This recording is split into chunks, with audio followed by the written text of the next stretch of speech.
Fletcher, Chief Growth Officer at Cypress North. We're a digital agency in Buffalo, New York, and you're listening to the Agency Scoop. Each episode, I'll tackle a specific topic from an agency point of view. We're going to talk about what's helping us grow, challenges that we face, how we're working with our clients, and even things that bring us joy.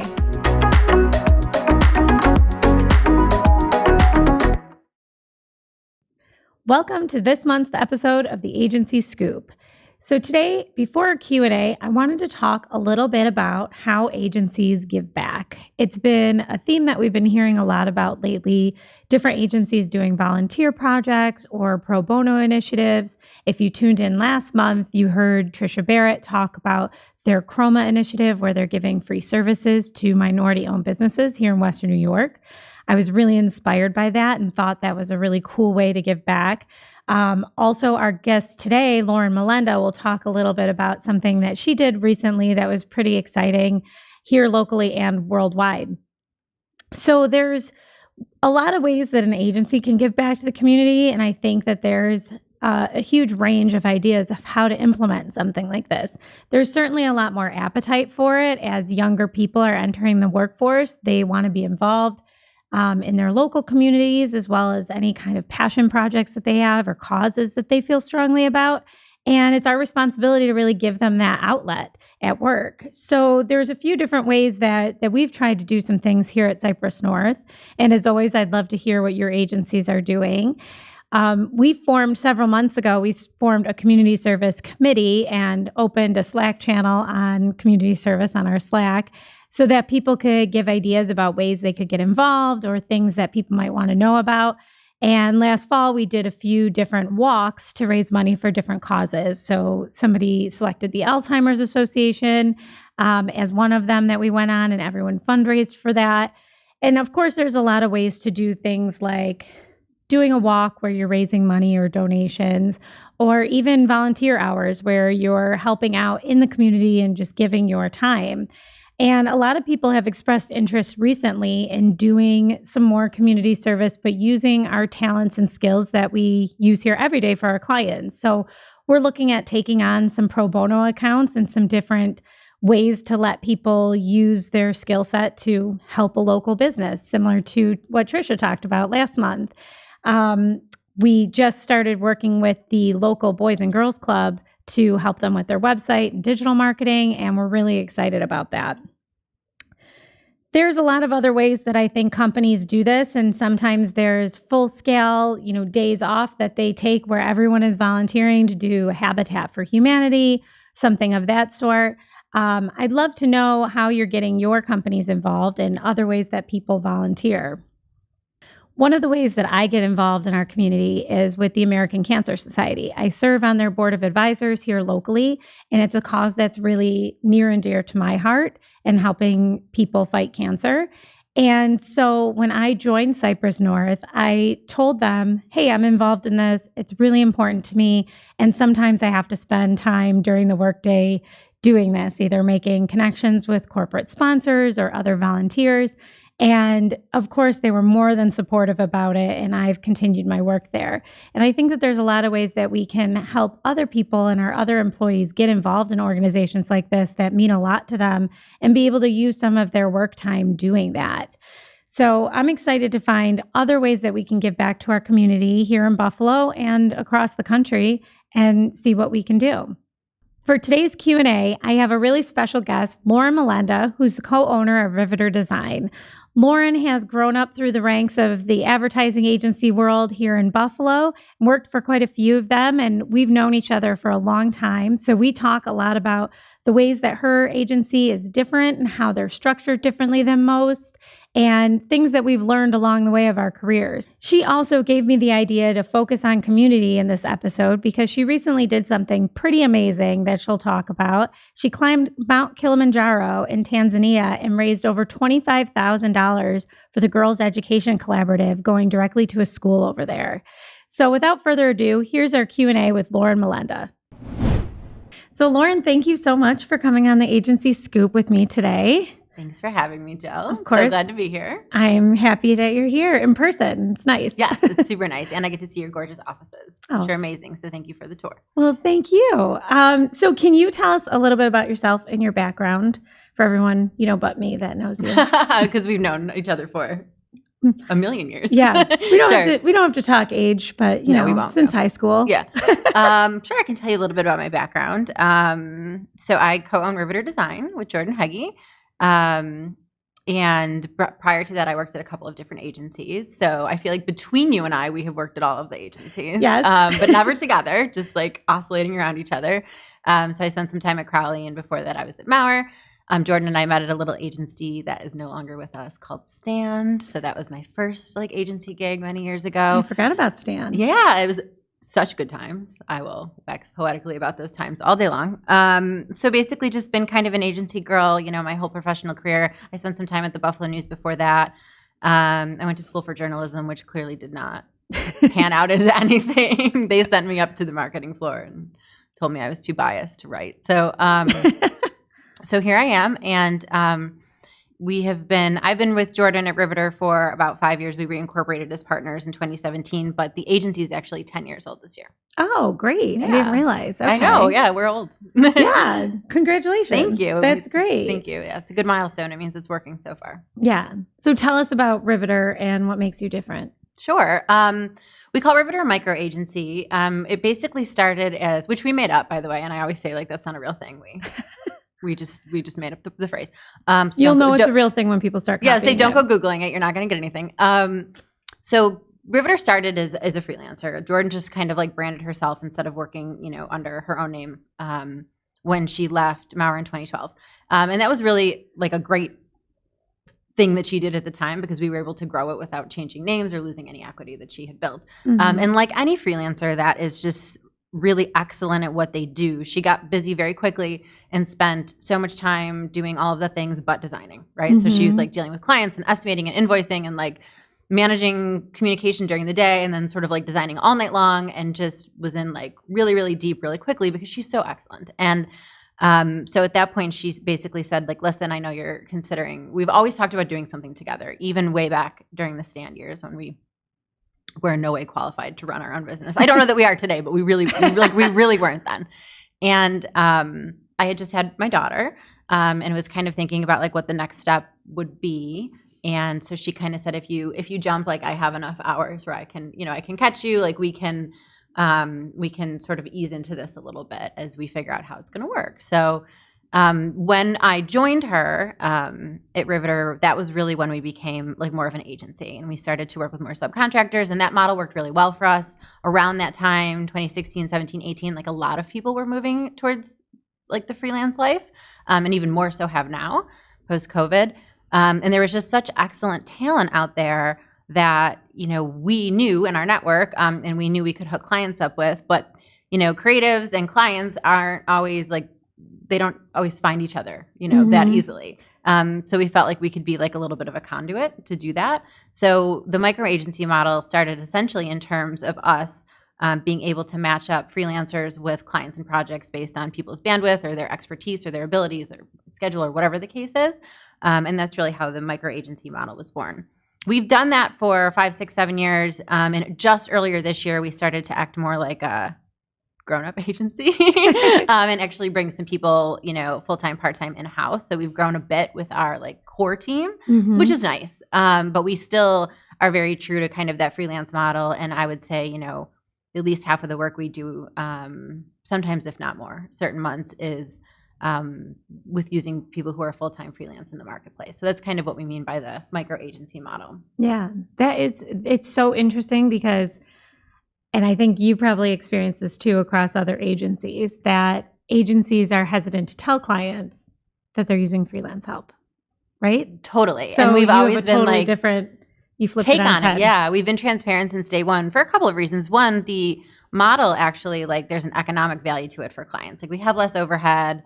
From a business management standpoint, I'm very comfortable, being as transparent as possible about this. We don't have, a lot of the benefits and the things that a lot of other companies have to pay. So we're able to keep our costs lower for our clients. So mm-hmm. in terms of a client value proposition, there's an economic factor to that. But also there's just some really excellent freelance talent out there that like clients don't know about and they don't know how to get to, and they don't know how to like uncover. So being able to like connect the two has been like a really big bonus for us. And I think that our clients appreciate it. And we also do put our freelancers in front of our clients. Like they're in creative presentations. We don't like hide anyone behind some like weird Wizard of Oz curtain or something. And then also we do try to keep freelancers consistent on clients and projects. So sometimes people worry like, okay, if it's a freelancer, like is it going to be a different person Tuesday than it is Thursday, than it is the next project, than it is next year when we do this annual report or whatever. And we really try to work with people that either can give us some sort of like long-term commitment or that we just we know will be around. So we don't like try to, I mean, obviously things happen just like at any company, people come and go and whatever. And we navigate that when we need to, but for the most part, we try to keep people really consistent. Yeah. And do you typically have people on like a certain project and you've said, I'm going to pay you X amount for this project? Do you have to see it through, or do you have your freelancers on hourly? I love talking about money. Yes. Let's dive in and talk about money. Yeah, I do too. Because it's so Nobody confusing. wants to talk about money. It's like I feel like our industry, like we suck so bad at like valuing ourselves, pricing ourselves. Like the whole hourly thing is ridiculous, but like I haven't come up with a better way yet. So like if you or people out in the podcast universe want to like help me, revalue ourselves, I would love that. But yes, basically we are on an hourly model with almost all of our subcontractors. Occasionally we'll do something on a project basis. That's usually like if it's maybe web development or something that's like really difficult to nail down a specific number of hours. But we estimate, invoice, and pay people pretty much all on an hourly basis. Jordan's dream is to never do timesheets again. Like every 2 or 3 years, we'll have like a partner meeting or a partner annual retreat, and she'll say to me like, by the next time we have this, I want to come up with a way to like never do time. And I want that for her so bad. It's like I would love to value bill everything. I would love to project bill everything and just sort of let the chips fall where they may. But just the way that we're structured right now, we're still like in this like feels like very archaic hourly model. Exactly. I try to get away from hours as much as possible in the pricing with clients. Yeah. Because it is tough, because you don't know if it's going to take you 10 hours or 15 hours, or if it's going to take you 50 hours or 100 hours. And totally, I like to phrase it as, if we could do this for X amount of dollars, what would that mean to you? Would that be valuable to you? Yes. And if it takes us 100 hours for $1,000, or if it takes us 2 hours for $1,000, is it worth it to you to pay $1,000? Exactly. I love that. It's tough because a lot of clients are in that archaic, but I need to know how much it costs per hour. They do ask, they always ask our hourly rate, but I will say like on estimates, I've gotten away from, 6 hours times this hourly rate equals this. Like they pretty much see a holistic rate, but then you have to be, and I feel like this is something you and I have always probably done, being on account, like coming from the account service side. But even like, is no matter how many years I do this, I just continuously get tighter and tighter with estimates, like in terms of specifying exactly what, right? Like there is no universe where you're too clear. Right. And so it'll say, it's this amount, but it includes X number of revisions. And then like anything beyond that, you're going to see an incremental. Right. And I feel like I'm constantly empowering like our account service team to just be as specific as humanly possible, so that if, right, something happens or they creep out of scope, or I don't know, whatever the case is, we're covered. Exactly. I've only been doing estimates for 20 years, and it's still always a learning experience. It's always a learning. No, it's true. I guess I could have specified that a little better. Yeah. And every once in a while I will write just like a crap estimate, and we'll be, 50% or 80% of the way through the project and 100% of the way through the budget. And I'll just think like, what was I thinking? Like, what was I doing? Like there's always room to improve with estimates. Yep. And it's never perfect. Like no matter, and there's no way to like get good at it without doing it for a decade. Right. Like it's very hard to teach. Yeah. People will be like, well, how did you know how many hours? And I'm like, oh, my gut. Like, I don't know. I just worked with Jordan for 20 years and I know how long things take. But, it's really difficult to teach that. So, yeah, I agree. Well, what types of clients are the right fit for your Riveter? For your model? Yeah, we're pretty industry agnostic. Like we don't really zero in on any particular industry. I will say that we are working primarily with like smaller businesses. A lot of our clients are local. We have a couple out of market, but those have usually come to us like from a client in market somehow, or a client that's moved away or something like that. So our clients typically are, I would say industry wise, right now we're very heavy in the nonprofit and foundation space. We really play really well there. We work well with like navigating politics of a lot of board members and things like that. We work really well on like tight, small budgets. We can be super scrappy. We can get things done creatively. So we've done a lot of work in that space, but we also have, you know, a lot of medical. We have some service industry like lawyers, financial advisors, things like that. And then also just most of our clients, I would say I found like one common thread seemed to be like premium players in their space. So we do really well when our client's value proposition is not based on cost. When they're, you know, willing to like invest to get a higher priced customer on their end, we really seem to excel with messaging and creative for like that type of audience, which has been really nice to really be able to play, especially like from a production standpoint. Like we get to, you know, design and make fun, beautiful things a lot. Yeah. Which is great. And then beyond that, I think, you know, with our model, we're able to work with clients that we just really like. You know, we work with people we like and clients we like and that treat us well and we have a high degree of trust with. And I think that, again, our model sort of necessitates that just because with scheduling and things like that, we're a little bit more nuanced. And so we have to have like an extreme degree of trust with our clients for the relationship to work well and to make sure that like we're both meeting our deadlines and we're both like honoring that. Yeah, that makes sense. And it's, I don't want to say it's easier because it's just different, but I know, you know, we talk a lot about like as you grow as an agency, you can be pickier about who your clients are. So you don't have to work with people who are not very nice to your people, right? Or like if they're not very nice to your designer or, you know, something, you can say, well, we don't need to work with you anymore. And since you don't have as many people on the books and you're using the freelance network, if a project doesn't go well because you don't like working with that client or you find out their product or service isn't really that great and it's not easy to sell, you know, you can say, never mind. Yes, absolutely. Yeah. We, Jordan and I have a rule, which is that if one of us has a gut feeling that something isn't a good fit, it trumps, you know, everything. So like we both have to agree that every client is the right fit, because every single time one of us has talked like each other into something, like I'll be like, no, let's just do it. And she's like, oh, I don't know. She's been 100% right, and vice versa. So we have to, and if anything's like significant, we always agree beforehand, even if it is just like a project with a client we've worked on a lot of times. And the other thing I'll say to that point is, as we grew and brought people in-house, I did learn some very like hard lessons about working with clients that are a good fit. I think it's so funny when you're like an owner or in leadership at an agency. You know, I worked with a client who it was not a great relationship, you know, for 3 or 4 or 5 years. And we were just starting out and we needed the client. But then as soon as we grew to the point where I was handing that relationship off to somebody else in our department, and I watched how that client treated that person, even though I had just been treated that way for 4 or 5 years, it was like a month before we let them go.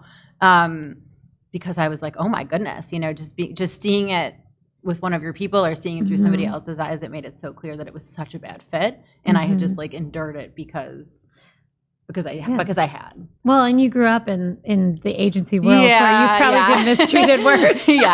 We grew, I mean, you and I started when it just was like a totally different world. You know, it was late nights and like, hurry up and make this crazy full page print ad. It needs to be in the paper tomorrow morning. And like, just, you know, it was always say yes and then figure it out. Say yes and then figure it out. As opposed to, is this really a good fit? So yes, especially when we were young and didn't have like strategic chops, right? Like we didn't have any, I had no reason to say no. Everything was a good idea. Right. You know, I didn't have opinions yet.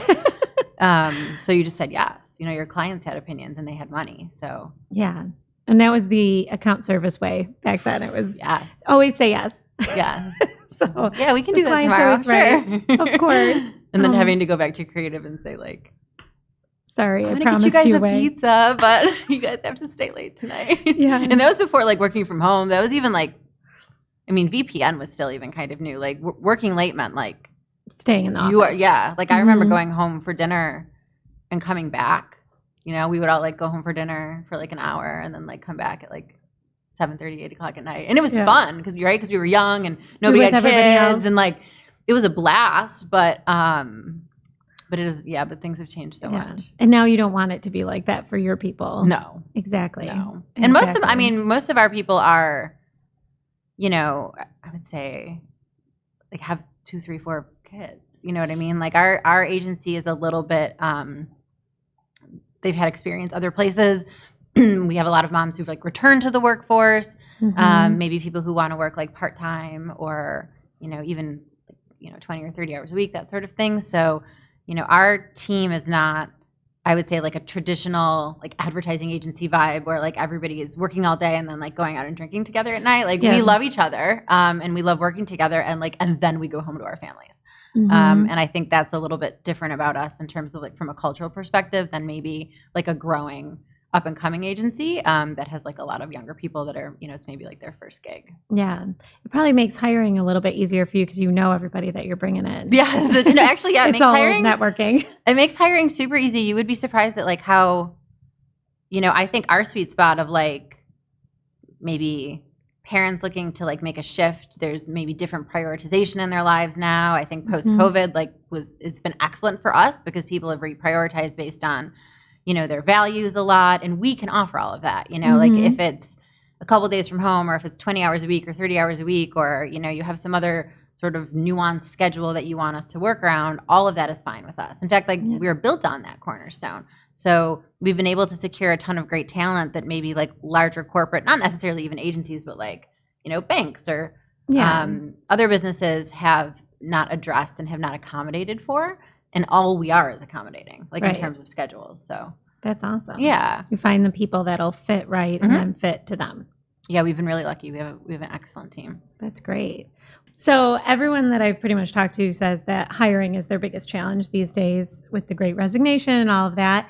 But what is your biggest challenge as an agency? Yeah, our biggest challenge isn't hiring. In fact, I think with all of the movement that's happened in the industry, it's brought a ton of opportunity to us. So like we just hired for 2 positions at the end of January and we had so much interest, which was really exciting for us because we're smaller and, perhaps not as well known. And so that was great to see. I think that our biggest challenge, and I'll answer this from like a business management standpoint because that's where I spend most of my time, for me has really been figuring out like when and how to grow.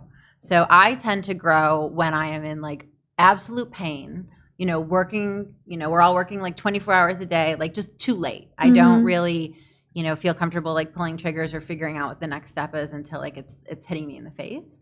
And I definitely think we could be a little bit more like intentional about like, okay, what is the next hire going to be? Let's forecast this out, that sort of thing. We got very lucky with our 2 most recent hires. We added to our creative department and we added to our resources team. But when that happened, it was basically me over holiday break, like wondering why Jordan and I didn't get a holiday break. It's like we have to be like in complete pain for me to be ready to hire. So I think our biggest challenge is just like kind of figuring out what the next step is in terms of like the agency's trajectory and like what we want to look like and how we want to grow, and then to like plan for that a little bit ahead of time. So I'm working on it. That is tough. Yeah. That is tough. I was just talking about with my Jordan today. Our creative director's name is Jordan. And so Jordan and I were talking about the perfect types of clients. And it used to be that you have these big RFPs or these big pitch processes where they'd come in and be like, we have a $5 million budget.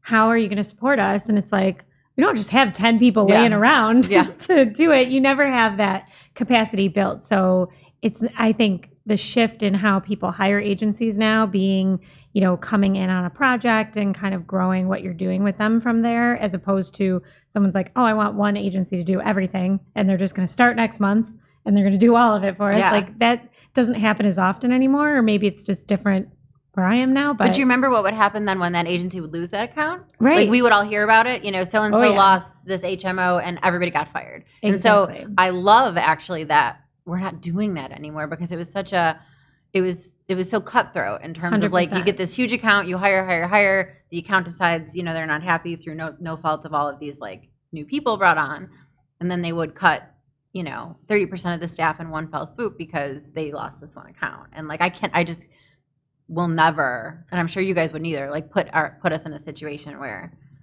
that had to happen. Exactly. Yeah. That's so hard. Yeah. And the whole RFP thing is funny. Like that's a Riveter kind of nuance as well.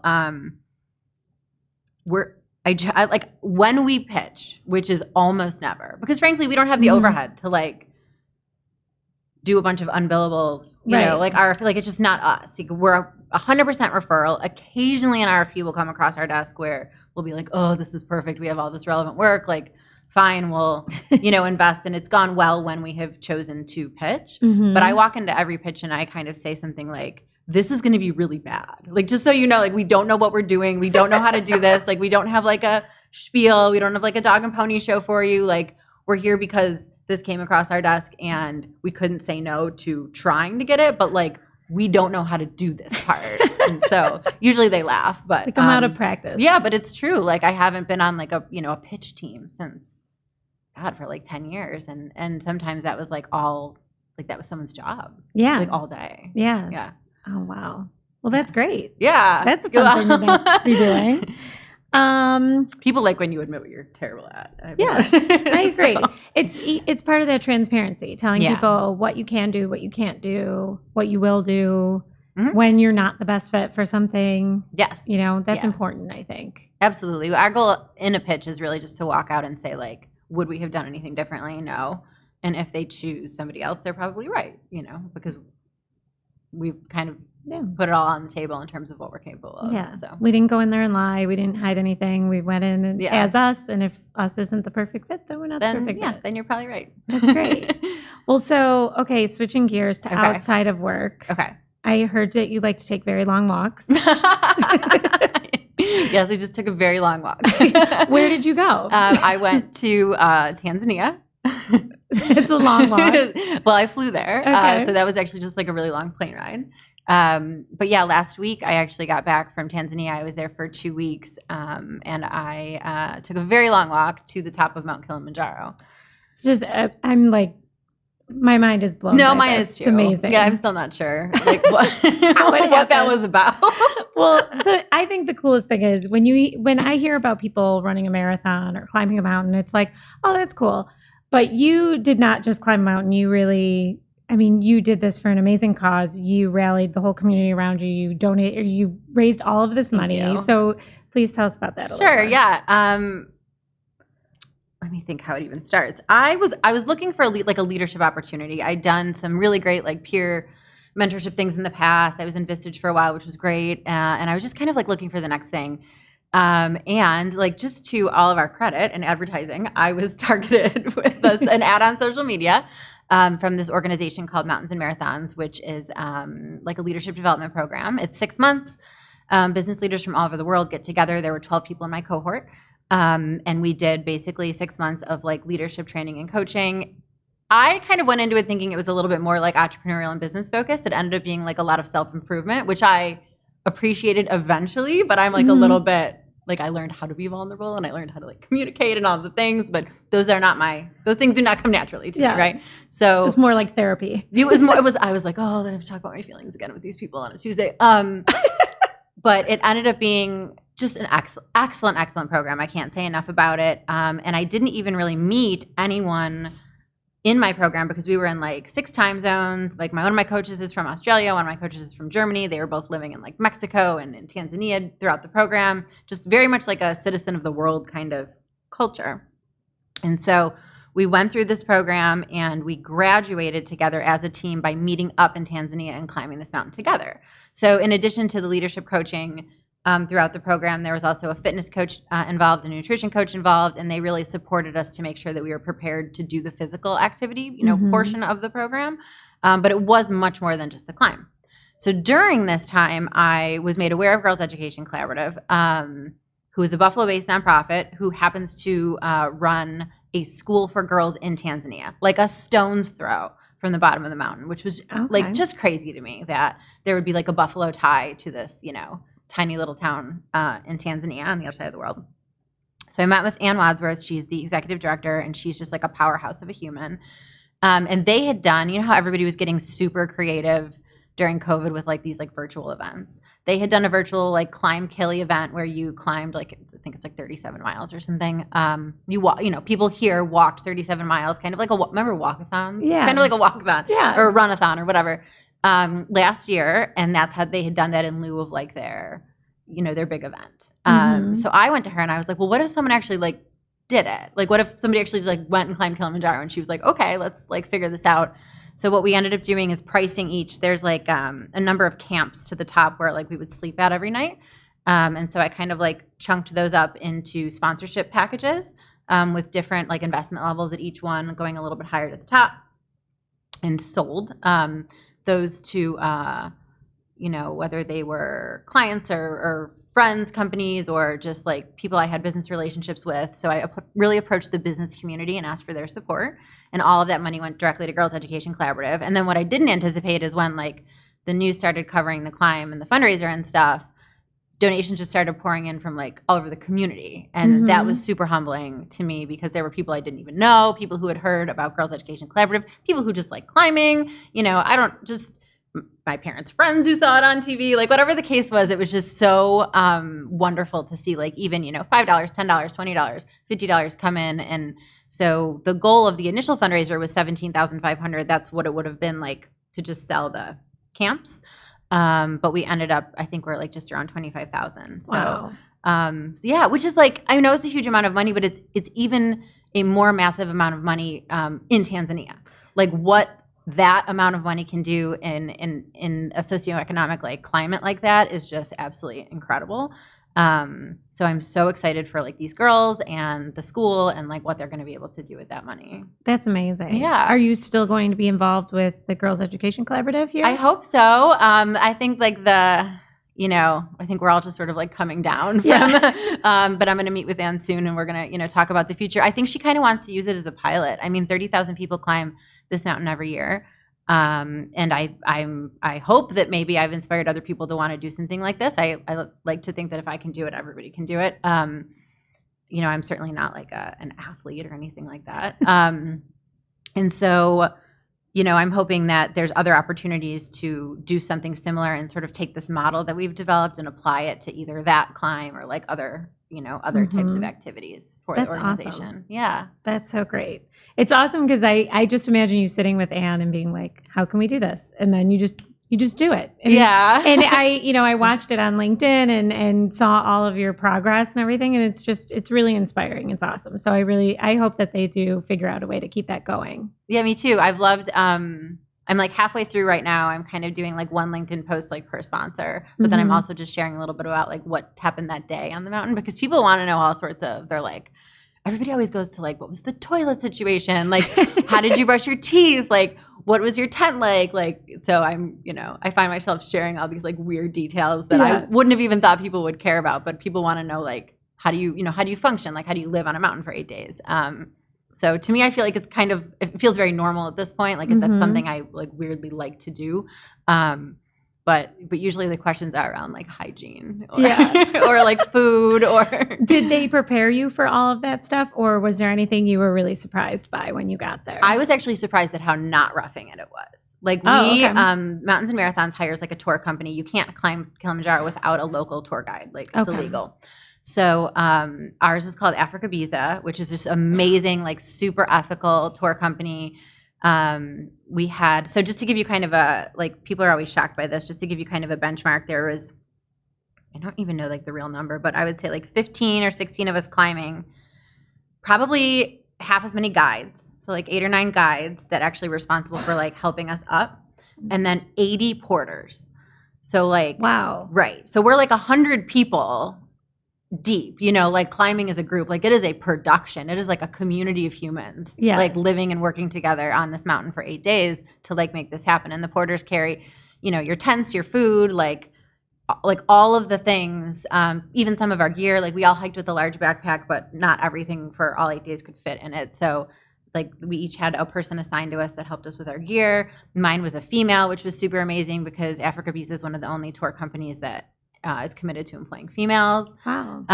So it was like me and Maria kind of like working together to make this happen for me. And it was really, really neat. So I would say I was most shocked by like how not roughing it was. Like I had a cot, I had a really nice tent, like our meals were amazing.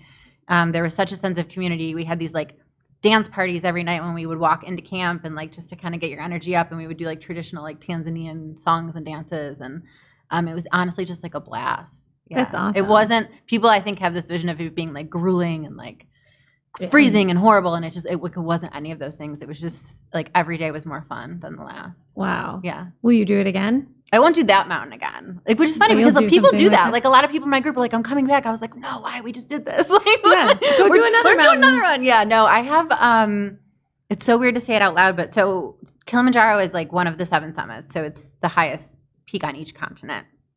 So there are 6 more.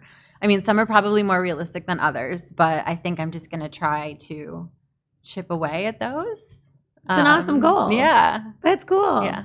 Oh, amazing. Well, I love that story and I love all about it. Like everything you posted, I was following. It was great. Thank you. Yeah, I was more like vulnerable and like I usually don't like go live on social or on Instagram and like put my face in like video, but I was like, I'm never going to be doing this again. I might as well. Like I filmed updates when I hadn't showered in 8 days. Like it was so not, it was so not me, but I was like, if people want to see what this is like, I'll show them. So, well, and just think about it. If you inspired one person, which you inspired many, many more, but even if you inspired one person to do the same thing, that's another $25,000 you could be getting for that school from someone else doing it. Yeah. Just for you showing your unwashed face. Yes, exactly. So it's worth it. 100%. So if you've ever thought about it, call me. I'll hook you up with, if you don't want to do the 6-month program, you don't have to, but I'll hook you up with the tour company. They do all sorts of tours. A lot of people after the climb went on safari. A lot of people went to Zanzibar, which is like, I guess you'd call it, it's kind of like the Cancun of Tanzania. Like it's the beach, it's like where people go to the beach, and it's gorgeous. So there's a lot to like do in that part of the world, but 2 weeks was long enough for me to be away from my family and my business and the things. So I didn't tack on any safaris this time. But well, maybe next time. You can take Steve and Millie next time. Yeah, Millie would love it. Yeah. How do you think it impacted, your agency and the people who work there? Like, are they inspired to do other things or take these kind of like sabbaticals? And I hope so. Jordan's she's going to kill me for talking about this, but Jordan's taking her first like real vacation on her own since I've known her, probably like in October. She's going to Bali, which is like a huge deal. Wow. And I am more excited about her going to Bali than like she is. I'm so pumped for her to like have this adventure. So I hope in some little way, like I inspired her to like get the heck out of Dodge for a couple weeks, because she totally deserves it. She's been working hard for so many years and building this business and, raising her kids and all of the above. But it's funny you ask that. I tend to like try to keep things separate, in my head. Like I didn't even tell anyone about this climb until I started fundraising, because I was so nervous that if I didn't make it to the top, I would look ridiculous, right? So I kept it kind of quiet. Like my close circle knew what I was doing and that I was training for it. But I didn't really post anything on social for the longest time, because I was like, well, what if I tell people I do it? And then I like, on the second day, I like, get sick and get turned around and go home or something, be so embarrassed. Yeah. But anyway, when I started fundraising, I had no choice but to like tell people that I was doing this thing. And around that same time, so this was like kind of over the holidays, I was interviewing for a position at Riveter, a resource manager, which for us is kind of a operations traffic role. Okay. And I got on the phone with a girl who I didn't know. She had worked at another agency, but we'd never met, and I didn't know anything about her, and she didn't know anything about me, and it was kind of an informational interview. And the first thing she said to me was, I looked at your LinkedIn and I saw your post about your climb, and I felt like if this is the kind of place that like could support somebody when they went off and did something that was so important to them, like that's the kind of place I want to work. And I was like, holy smokes. Like I never thought that it would have no, I never thought that it would have an impact on my business. Definitely didn't think that it would say anything about like who we were as a company. Like I never would have connected those dots. But I think people see that, I hope they see Riveter as a place where like you can pursue, even crazy hobbies. Yeah. And that like the team was super supportive. They had a little party for me before I left. They got me this like bracelet that I wore all the way to the top that had like a string for each one of our team members on it, which was so sweet.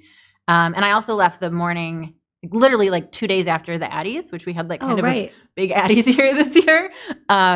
So we were all just like very much feeling like the Riveter love when I was heading out of town. So they were like a huge huge support system for me. That's awesome. Yeah. I'm sure they're so proud of you. Thank That you. must have been really exciting for everybody. Yeah, it was fun. It was fun to share it with them. Like I text, them as soon as I was able and like sent them pictures from the top and stuff. And yeah. Oh, that's so great.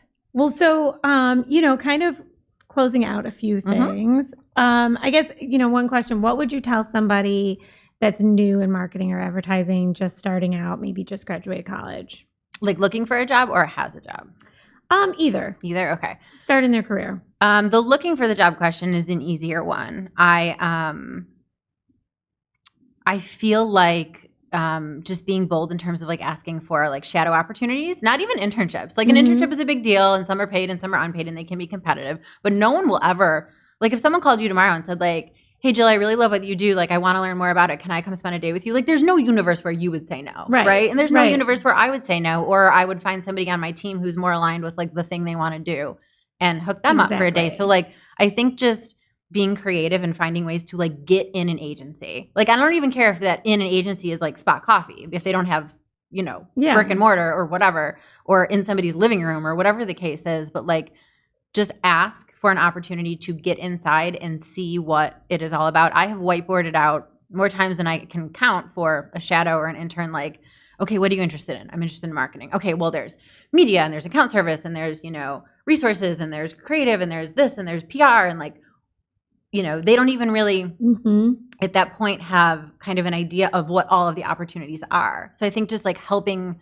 crystallize that a little bit for like the next generation is super helpful. And I feel very strongly that the best way to do that is to just like spend a day or 2 days or a week or just like ask until people say, get out of here. Yeah. And just like post up, I feel like that's what I would have done, when I was a kid. That's great advice. And then like for people who are maybe at their first job, oh my God, there's so much, right? Because like you want to be valuable, but you don't want to like overstep. And, I think spending time with like each department is really important, learning how to write a solid brief, even if you're not in account service, or learning how traffic works, even if you're not in like a resources team, or just like really understanding the value that each department brings to the table. I think probably where I misstepped, being fully transparent, like coming up in account service was kind of just assuming that we were like cruise directors, right? Like all the other departments were there maybe to like do what it was that we said and our client said. And when I was younger, I wish I would have spent more time like really understanding the value that every department brings to the table, just so that you can understand you're all working like in concert together versus just like, I feel like I spent a lot of my like younger days in advertising just kind of like pushing work to other departments and like waiting for it to come back. Right. And I would handle it differently now. Yeah. Yeah. I think too, when we both started in the industry, there was much more of a tone of like suits versus sneakers. Separation. Right? Totally. Yeah. Like creative versus account service. Yeah. And it was very much a versus instead of a work together. And that culture was kind of across a lot of different agencies. Totally. No, it was multiple places that I worked. And some agencies, account service was, king. And some agencies, creative had the final say. And like it just kind of depended on the culture. But we don't feel like that at Riveter, right? And I hope that other agencies are sort of molding those together so that everybody feels like they're playing for the same team. Yeah. Because I was probably kind of a brat, when I was younger, just like, this is due Friday. Like, we need to see 3 ideas or whatever. And client is always right. Client is always right. Like, I would like you to mash together. Well, we still mash together concepts, let's be honest, right? Like, you can never get away from that. But they want this from number 1 and this from number 2 and this from number 3 and pull it all together by 5. Like, you're like, and then I'll present it and look like the hero. Yeah, look like the hero. I know. I always say that. Like, account service gets all of the. I mean, we get all of the crap too, but we also get a lot of the credit. Like, yeah, you get to go out to the fancy dinners. Yeah, do they still do that? I haven't been to a fancy dinner in a long time. Taken me to a fancy dinner in a while. Yeah, but I mean, back in the day. Yeah, back in the day. So, okay, lightning round. Favorite campaign that you've ever worked on? Oh, I'm going to say story growing. I don't know if you count it as a campaign. It's a training program for nonprofits funded by John R. Oshai Foundation and Health Foundation. And we've been doing it for a couple of years, and it's just an amazing opportunity to kind of like buckshot marketing training to nonprofits that may not, have access to like a full agency or have their own in-house marketing team. So it's like something awesome we get to work on, but it also feels like we're really like watershedding good training throughout the whole community. Mm-hmm. So I love that program. And I love Oshai and Health Foundation for funding it. Great. Favorite social media platform? This is such a toss-up between Instagram and LinkedIn for me. Because I love LinkedIn and I use it to just like tell stories. Like I don't use it the way I think you're supposed to use it. I just use it to talk to people like I'm having a conversation with them in the room. But I'm a huge Instagrammer. I'm going to go with Instagram. All right. Yeah. Cool. Worst pitch experience? Oh my God, so many. So many. Okay. I don't know if this is a pitch. Can it be a worst new business experience? Sure. God, I hope nobody listens to this that used to work with me. At Stand, we used to do this thing where we would deliver an actual chair. Oh, do you remember this? I do remember that. Okay, so like our proposals would be delivered like we would buy these like chairs from IKEA. Like a bar stool, right? No, it was like a full chair, like with a back. It was like IKEA's like whatever, like base model $15 wood chair is. And I mean, God, if you ask anybody that worked there during those years, like our hands were callous from building chairs. And we would put the proposal on the chair and we would tie it up with a bow and then we would drop it off at a prospect. And then somebody, presumably in leadership, would call in like 2 or 3 days and say like, oh, did you get my chair?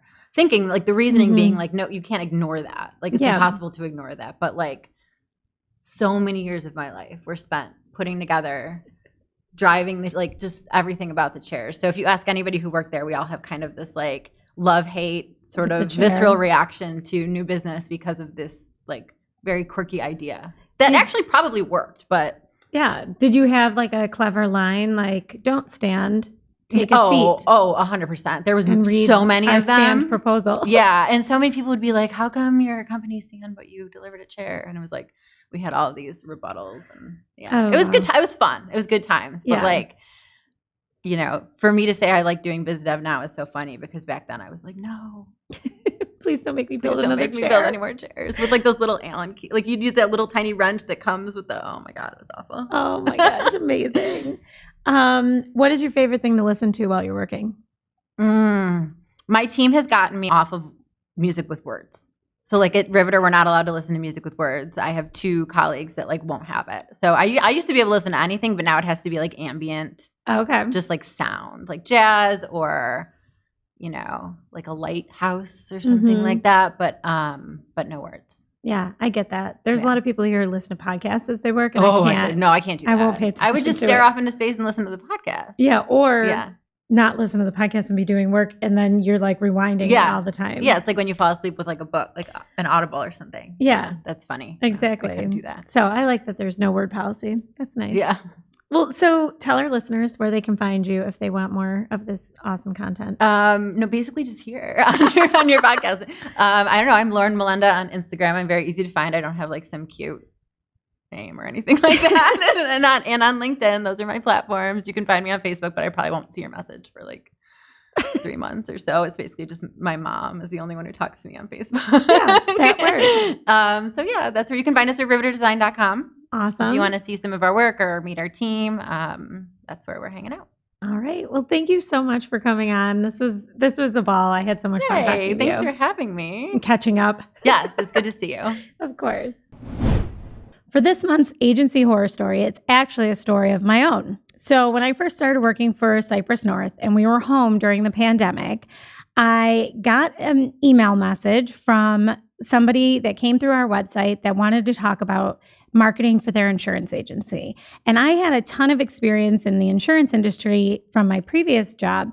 So I was like, oh, I can talk to this guy. I'll just talk to him myself and see what he needs and see if we're a good fit. And so I sent him a Zoom meeting invite, and I'll never forget, I was in my basement taking the call, and he logged on, and his camera was facing the opposite way. And in the camera was a very neatly made bed and a pair of shoes next to the bed. And I was like, this looks like a motel room or something of that sort. And so he was immediately saying, I'm not sure how to turn my camera around. And so I talked him through it, and he turned his camera around and he had no shirt on. Now, this man was in Alabama. It was the middle of summer. It was clearly very hot. He was like red and sunburnt, but he had no shirt on. And I immediately thought, oh my gosh, what is happening? This is like a trick. Someone's scamming me.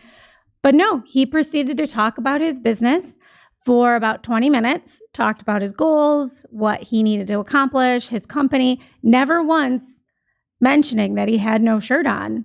And he never mentioned it or acknowledged it at all. And so I don't know what he said for the first 5 to 10 minutes because I was just flabbergasted. But he decided that he didn't really have budget to proceed anyways. So we didn't have to go there or make him embarrassed about not wearing a shirt. I don't know how he never recognized it because we were on camera, but he did not realize that he was not wearing a shirt that day or that it was inappropriate. So that was a pretty funny story that happened to me. And when I got back off of the call and told all my coworkers via Slack what happened, everyone had a ton of questions about the place that he was in, if I could tell if he had anything on the bottom, what his haircut was like, lots of details. And some of them are fuzzy. I don't remember all of the details, but he definitely just sat without a shirt on in a business meeting for 20 minutes. So agency horror story. There we go. Thanks for joining us for this episode of the Agency Scoop. If you liked what you heard, you can subscribe so you don't miss a show. You can also find us on the Cypress North YouTube channel or follow the Agency Scoop on Twitter and LinkedIn. I'd love to hear your ideas for future topics. See you next time on the Agency Scoop.